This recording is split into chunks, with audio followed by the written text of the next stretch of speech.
Welcome, everyone, to our 2020 NFL Draft Day 2 preview, virtually alongside Ryan Wood. I am Olivia Reiner. Today, we're going to be taking a look ahead at what the Packers may do in rounds 2 and 3 in the NFL Draft tonight, and we'll also be taking a look at yesterday's selection on night 1. However, before we get to that, I want to remind you, as always, you can be a part of our conversation over on our Facebook page or on our YouTube page, wherever you're watching this. Leave us a comment, leave us a question, leave us a draft desire perhaps, and we will address those toward the end of our show. Ryan, I want to start by going back to night 1 and talking about what exactly the Packers did. As we all know, some of us know, hopefully you know, the Packers traded up to the number 27 spot to select Utah State quarterback Jordan Love. Now, the big question is how soon will Love be in the air in Green Bay? Aaron Rodgers has made it clear that he has 4 more years on his contract. He wants to continue playing. What does Love's selection signal to Aaron Rodgers and his future? Well, I think Aaron Rodgers saw that pick, and it's hard not to see the writing on the wall. Not next year, not the year after. I mean, it's not. I mean, remember with Jordan Love, he's a first-round pick, so the Packers can give him that 5th-year extension. We're not talking about the immediate future here, but it does become an inevitability that the Packers didn't trade up 4 spots in the first round and take a quarterback for him to stay on the sideline forever. They want him to play at some point, and so it's an inevitability. If not next year, if not the year after, at some point, he's the heir apparent. And it's going to be really interesting to see how that relationship between Aaron Rodgers, who's been on the Jordan Love side of things back in 2005, and how that relationship between him and the kid, the 21-year-old prospect, kind of develops. General Manager Brian Gutekunst spoke to the media last night after his selection of Jordan Love. He mentioned that he's actually seen Jordan Love play. He saw him play against LSU in 2019. Let's take a look at some of the stats from that game. LSU beat Utah State 42-6. He only completed half of his passes, 130 passing yards, no touchdowns, 3 interceptions. Ryan, what did Brian Gutekunst see that day that indicated to him that Jordan Love could be the future franchise quarterback? Talent. And if you watch the game, I actually watched the game today. He's not just mobile, but he's got an arm. And he had not just Brian Gutekunst saw Jordan Love's talent, but he saw the disparity of talent between him and everything else that was around him on offense. There was a lot of drops in that game. One of the interceptions was literally a jump ball at the very end of the game. He just threw it up. Not a consequential play in the game in any means. He did underthrow a corner route down the right sideline that was intercepted. But the reality is his guys just couldn't get very open for him last year. And it was an issue. It was getting separation, throwing windows on that offense just did not happen very much. So, I think Brian Gutekunst saw the raw talent that he had. It is very raw. He's a project. He's going to have to develop. But, and the other thing, too, that was an LSU defense where you saw a couple of Tigers drafted last night. You'll see a couple Tiger defenders drafted tonight. That was a really good team, a really good defense as well. And, the talent was there inside the numbers. The numbers were terrible. The talent was there. Lots to discuss regarding Jordan Love going forward. We have a whole season to do that. We'll save some more questions if anyone has them toward the end of the show. However, I want to move on to day 2 tonight. The Packers going into this draft, let's bring up exactly what the rest of the picks are today. Apologies, just a moment ago, I got frozen, so I couldn't take the graphic off of the screen. But here we are. 1 second-round pick, 62nd overall. 1 third-round pick, 94th overall. Going into the draft, Ryan, everyone on the Packers news staff mocked picks to the Packers in the first round.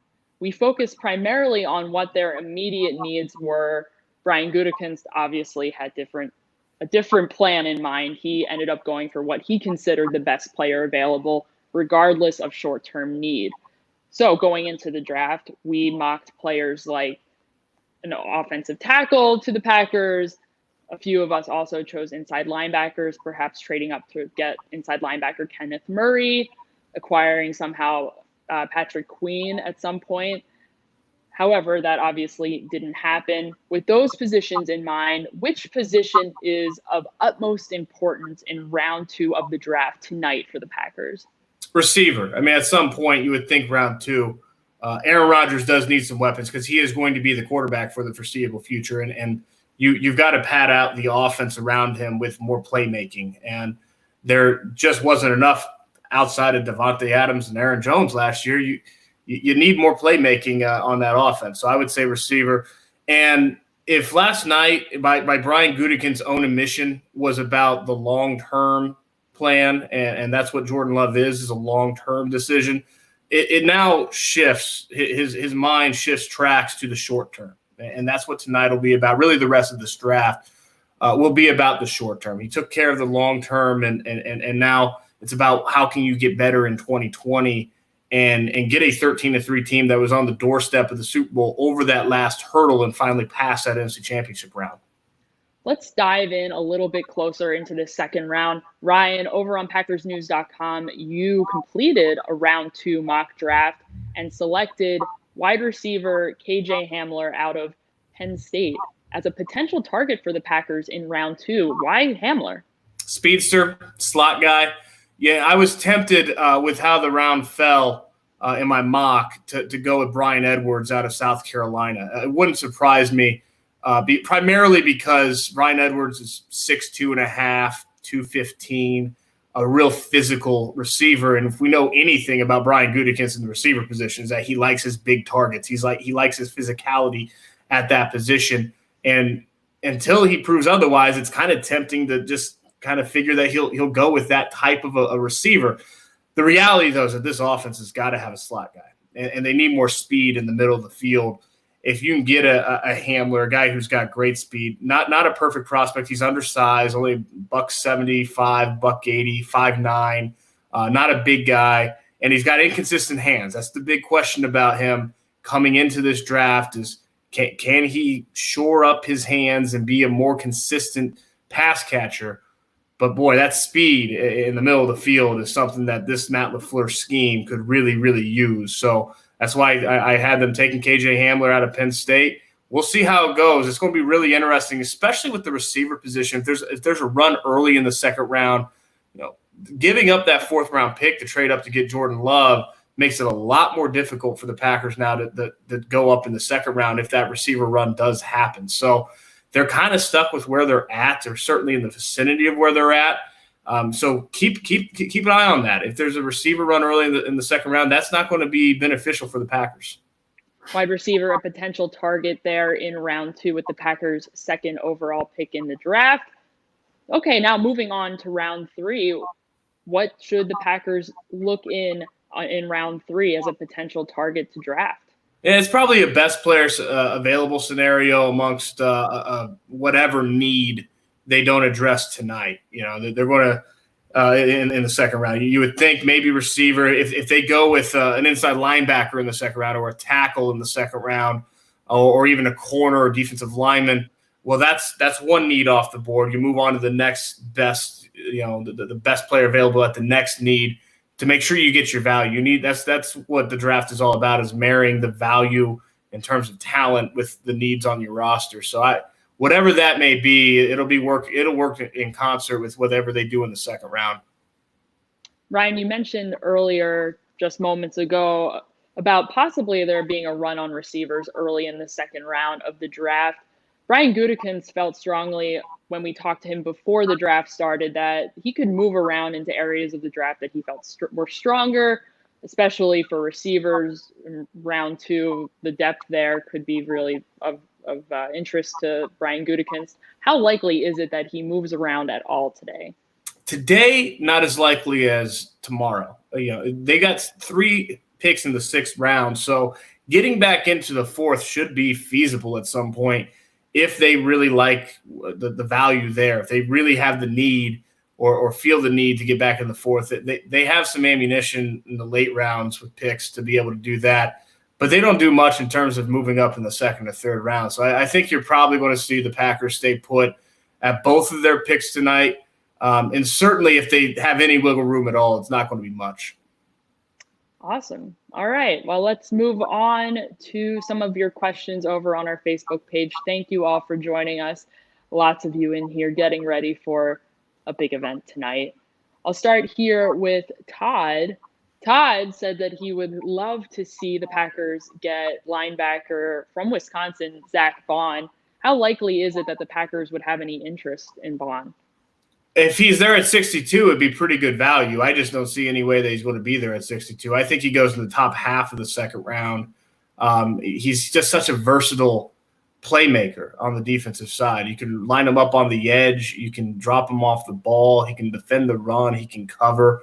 There's really nothing that he can't do on that side. To get that type of guy in the second round it's awfully attractive. I just don't see him being there at 62. Well, see, Todd. Maybe, maybe not. We always appreciate hearing what your draft desires might possibly be. What about, we've spent a lot of time talking about Baylor wide receiver Denzel Mims or Pittman as well from USC. Mike brings both of these players up. How likely is it, again, that the Packers would be in a position later in the second half of the second round to be able to draft either of these two receivers? I had Pittman going after Mims in the second round. I think Pittman I had going 54 to the Rams, a few picks before that for Mims to the Jets. But I don't see any of those guys, either of those guys, falling to the end of the second round either. It could happen. I mean, you never know. The first round, there's some certainty, very, very little, but there's some certainty with what might happen in the first round. Once it gets round 2 and 3, every team's draft board is so unique and different to them that it's difficult to predict where some of these guys will go. But I had both of them off my board when it came to the Packers making their pick at 62. We'll see what happens there, Mike, if either of them are available. Zach says that the Packers need an inside linebacker. Where do you rank inside linebacker as a priority compared to wide receiver and even something like an offensive tackle? Well, the question is where the Packers rank it, and it can't be high because when I think, Olivia, we're probably of like mind. A lot of people watching last night when they traded up 4 spots, the first reaction was, oh, are they going to go get Patrick Queen, the LSU linebacker? Because he was still on the board there at 26. He runs 4.5 flat. He's a 21-year-old with a ton of good football ahead of him. Really raw, but really talented guy. And also has the intangibles to run a defense and do all those things that you want from your Mike. Jordan Brooks was there. He went 1 pick later. So if not Patrick Queen, maybe Jordan Brooks out of Texas Tech. And the Packers passed on both of them to draft Jordan Love. So if inside linebacker was that much of a priority to this front office, you would think that they would take one of the best players at that position when they traded up, and they just didn't. Instead, they took the guy that they feel is a franchise quarterback years down the road that doesn't really help now. So what do they think of where that lies? I mean, I think they want to get better there, but they don't seem to be all that interested in throwing the top assets at that position to do it. Inside linebacker, perhaps not a top priority at the moment for the Packers. Joshua asks, well, what about a running back? Aaron Jones and Jamal Williams have both 1 more year left on their contracts. How likely is it that Brian Gutekunst is looking toward the future and drafting a running back this year? I think they need one. I think that certainly they could use all the talent they can get on that offense. You throw in tight end as well. That's another position where they can pad out. But let's not forget that they did draft Dexter Williams last year. They like his running style and what he can do. The pass protection primarily was the reason why he didn't play much as a rookie last year.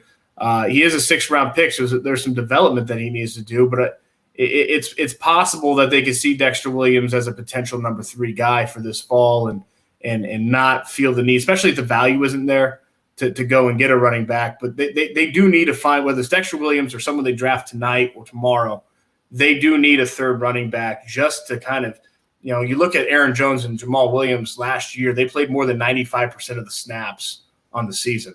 It's really difficult at a grueling position like running back to expect that to duplicate itself in 2020. So just for the added security and the protection against injury, they do need to find someone else as well. Packers potentially looking for a running back, whether it's day 2 or day 3, we'll find out.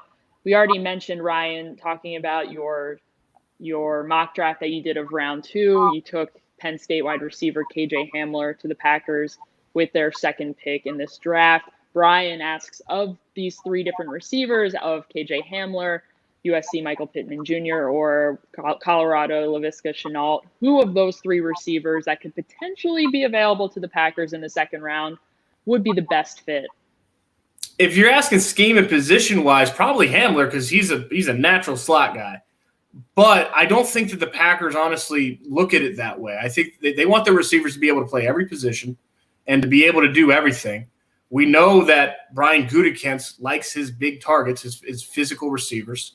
If they were to go and get a Pittman or a Shenault, a guy that does project more on the outside, they would have the option, the flexibility to play Devontae Adams even more in the slot. And he played a good amount in the slot already. And let's be honest, his exceptional route running from the middle of the field, where you have all angles available to you out of the slot, it can really twist up a defense. And we saw that the most consequential Devontae Adams catch last season, late in that NFC divisional round against the Seahawks, came out of the slot. And that's a great example with the game on the line. His route running, his release from the line of scrimmage, it's difficult to contend with in the middle of the field. So, I do think that there's some options that they have the go best player available, but on paper, what's the best fit schematically with what they need? Hamler, that speed in the middle of the field, being a natural slot guy, it's pretty easy to say. Wide receiver, certainly a priority for the Packers in the draft at some point. We'll find out when. Todd wants to know, well, what about Ross Blacklock from TCU, defensive lineman? My gut feeling tells me that he'll probably go pretty early in the second round tonight. However, what about a defensive lineman just in general for the Packers in the draft? I think it's absolutely a possibility, for sure, especially because they've got Kenny Clark. They're still waiting for Montravius Adams to kind of come on and be that physical specimen that he tested as coming out in the draft a few years ago. The reason why he was drafted in the third round, we haven't seen that yet. Dean Lowry, extended last year, did not have a sack in 2019. So they need to find a running mate as an interior pass rusher to kind of couple up with Kenny Clark. And if they find that in the draft, I think that's a distinct possibility. Ross Blacklock, I had him mocked in my first round, mocked 23rd overall to the Patriots. They obviously traded out of that pick to the Chargers. It wouldn't surprise me if he's available at 37, where the Patriots now pick, if he goes there. Really, I had Ross Blacklock. I think it's one of my first 5 off the board in the second round. I think he's going to go early. He was a potential first round pick, and there's just not a lot of real high potential interior pass rushers that you can find that come in and ready to play right away, and he's one of them. Thank you, Todd, for your talking point here. Matt says, let's not forget about Packers free agent signing wide receiver Devin Funchess. He did not play for the majority of 2019, so the Packers got him on a pretty good deal for this upcoming season. What will the Packers' approach to drafting wide receivers, offensive weapons just in general, say about how they view the pre-existing wide receiving core already? Yeah, I think Devin Funchess is part of the plan, but there's more to the plan in terms of putting together that position than one guy. It was a multi-step process this offseason, and we've seen the first step, but there's more to go. So, Devin Funchess, he projects as an outside guy. He's a big, tall, physical guy, and so they're still kind of looking for that slot guy. And perhaps they can find that in the draft. We'll see. We'll take just a couple more here. Paul, the long existing question that we've been getting ever since Clay Matthews was released by the Rams earlier this offseason. A lot of questions. Would the Packers be willing to bring back outside linebacker Clay Matthews, potentially on a short-term deal? How likely is it that the Packers would bring back Clay Matthews depending on what they do in this draft? I see it. I'm not sure that they do. Let's not forget Clay Matthews is 34 years old. It's a legitimate question of how much he does have left. And he's, his father, Clay Matthews, the second, he played forever in this league, but he didn't have the injuries that Clay Matthews III had. He had the longevity, was able to stay relatively fresh and healthy. Clay Matthews has had a lot of attrition over his career. So being 34 years old, you do wonder how much he has left. Now, with that said, I don't think, primarily because of that, I don't think that he's going to be that much on the open market. It should be a relatively team-friendly deal. The fit that I see is not just as inside linebacker, which obviously he played for a year and a half at a very high level there, but they only have three proven outside linebackers on this defense. You need more than that. And Clay Matthews is a guy kind of like Zach Bond in the draft. I asked about him earlier. He's a guy that can do both. He can drop to the line of scrimmage or he can drop off the ball. So you see the fit there. To me, it's about the age and how much does he have left and how much do the Packers feel that he has left. We'll see exactly how they feel about him and whether or not they decide to go after him after the draft is over. I think that's going to wrap it up for us here for now, everyone. The draft begins in just an hour. We will have lots of information over for you over on PackersNews.com. Make sure you're checking that out. Also, make sure you come back here after the draft tonight is over. We will be wrapping things up and discussing who the Packers ultimately pick with their 2 picks, or possibly more, possibly less. We'll find out exactly what they decide to do. We'll see you soon, everyone. Have a good one.